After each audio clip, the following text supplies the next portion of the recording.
similar to the I'm USSR. just trying to bring you back to the central argument, central discussion we're having. Francis made the point that when the government is in a position to be authoritarian, where it seems to inevitably end up in every communist country in the history of the world, right?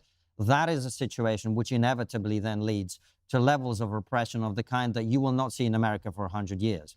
I take your point about individual protesters or individual people who've made statements about a highly controversial issue today. We have the same thing in our country where people are being sent to prison for tweets that they've done, right? Left and right. We've got Palestine Action on the left. We've got right-wing people criticizing immigration. So I agree with you. The direction of travel in the West in terms of freedom of expression is not good. And I've made that point in my book and elsewhere. In this exchange, they're debating whether the political system slides toward repression as the power shifts. It's not about left or right. It's about what happens when the government feels pressure and whether the economic conditions shape civil liberties. Let's listen to the argument, and then we will pause to break down what each side is really saying. But that is not the same as what the point we're trying to make, which is the system of government you are open to, based on our discussion today at least, inevitably leads to authoritarianism, which inevitably leads to repression on a scale that a Western country won't imagine. Isn't that's the reason that a lot of people are very worried about people like you who say they're open to communism? Here, I'll try to put a nice button on it, okay? Mm-hmm. The reason why the United States of America and countries that are under the security apparatus, the global security umbrella of the United States of America, have had much more success with liberal democracy as opposed to all these other countries that are not under the immediate security umbrella is because it's been the domineering force around the globe, especially after the end of the Cold War, but even during the Cold War, it was a dominant force on the planet. Sure. When you are the dominant force, you get to have these freedoms. Your people get to have these freedoms. Your people get to say whatever they want because they're not a threat, right? I would be more of a threat in the respective nation that I'm in if they don't have that same level of security. And that is the reason why I'm very fearful, because as America's power on the global stage is waning, we are going to see more direct authoritarianism coming from Western nations as liberalism decays, as it did in the 20s and the 30s. And what came after that was a wave of fascism. Now, fascism at that time was seen as a revolutionary thing. It was seen as a new thing. In many instances, fascists were actually fashioning themselves as though they were like a different kind of socialist, even though they were mostly killing socialists and had their beef with socialists. And then they were able to align with liberals eventually and become the domineering authoritarian forces. And I think you guys wouldn't disagree with me that, like, you know, Italy's Mussolini and Adolf Hitler's Nazi Germany were ruthless fascist forms of governance where there was unimaginable repression.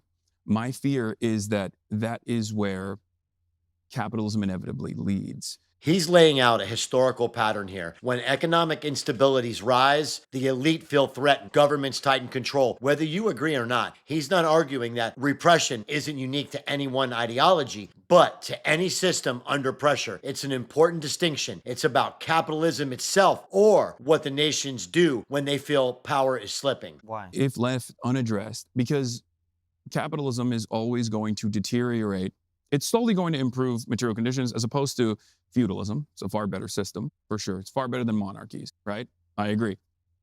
But there will come a point where it outlives its usefulness, and those who own the capital, the owners of capital, will have to make a decision. There's too much instability. There's too much chaos. We need to restore order. And if they can't do that through liberal democracy, at least historically, especially when there is a counterbalance, revolutionary socialism out there that they are genuinely fearful of, work stoppages happening all around, and the flows of capital being disrupted, and profit margins are threatened, they end up finding fascism to be that domineering force that restores the law and order, so that people are still working in the factories, and any kind of dissent is directly and indirectly suppressed. And I fear that is where we're moving in the United States of America, as America's global superpower status is threatened by the rise of China. So your thesis is that as country, if a different country was dominant, it was the global hegemon, they would have more freedom for their citizens. Yeah.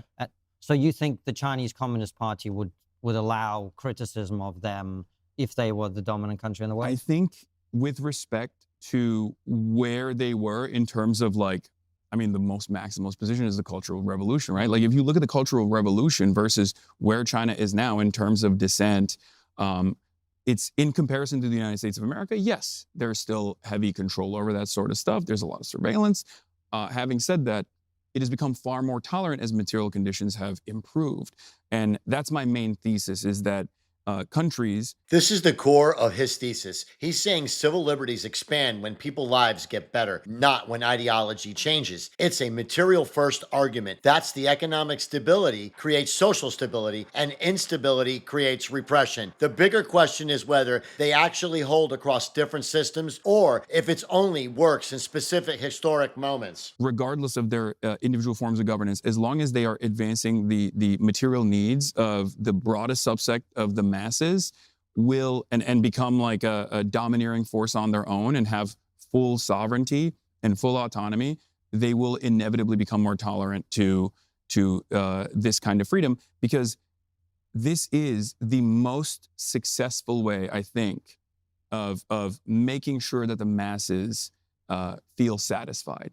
Civil liberties is the most successful way that I think neoliberalism has become a hegemonic power beyond the endless militarism and whatnot. I think that is the reason why people feel the way that they do in the United States of America, in spite of all of the alarm bells that are ringing about how economic devastation is imminent, seemingly, or there's so much poverty and so much instability, and people still go, well, at least I got some freedoms, right? As opposed to not having those freedoms elsewhere.